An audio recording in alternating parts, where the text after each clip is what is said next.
think, you know, when you're talking about independent movies and blockbuster movies, studio movies, I can't really speak for anybody else, but the way I would always going to approach it with intention. I'm going to approach that role with relatability, some kind of empathy or some human quality that needs to be told. I want to believe in that character, otherwise I wouldn't be doing it. For instance, I just shot Craven, which is a Marvel Sony production, which really was a personal character for me.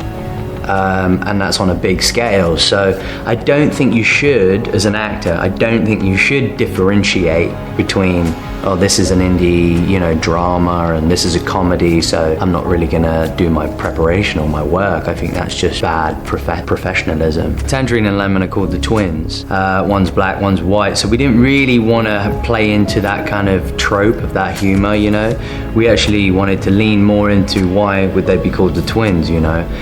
So you really wanted to feel like they were brothers, or, you know, they're partners in crime, that they have this yin and yang kind of chemistry and this quality. So, you know, Brian and I really worked hard on creating a bit of a backstory, and decided that they were like kids that were in and out of foster home, and that's all they had was one another, right? So it was really important to Brian, Tyree Henry and I had been cast 2 weeks before Brian, and so I didn't really know who my character was.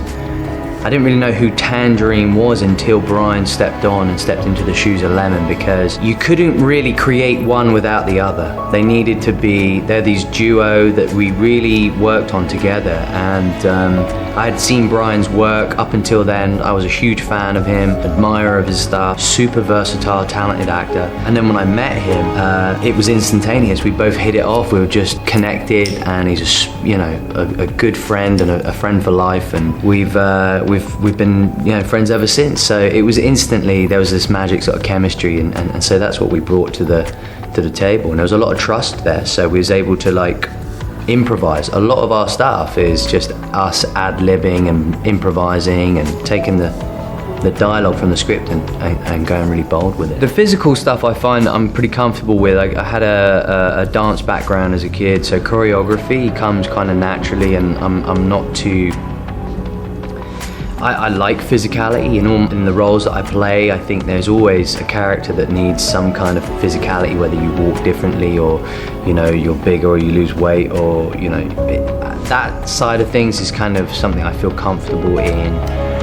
And we had 87 North, one of the best stunt teams that there is, you know. So you're in really good hands, and obviously David Leitch with his experience as a stuntman. That side of things I felt pretty confident about.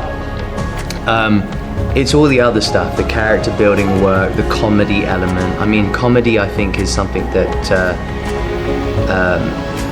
for me I think is a bit of a challenge. I think you know, really good comedy comes with such smart, witty intellect and quick and like timing, and that's something that I really wanted to try and explore in this movie, and so I found that the most challenging, to kind of produce comedy within these scenes. Ciao, hello, Locarno Film Festival. It's Aaron Taylor Johnson, and thank you for having me.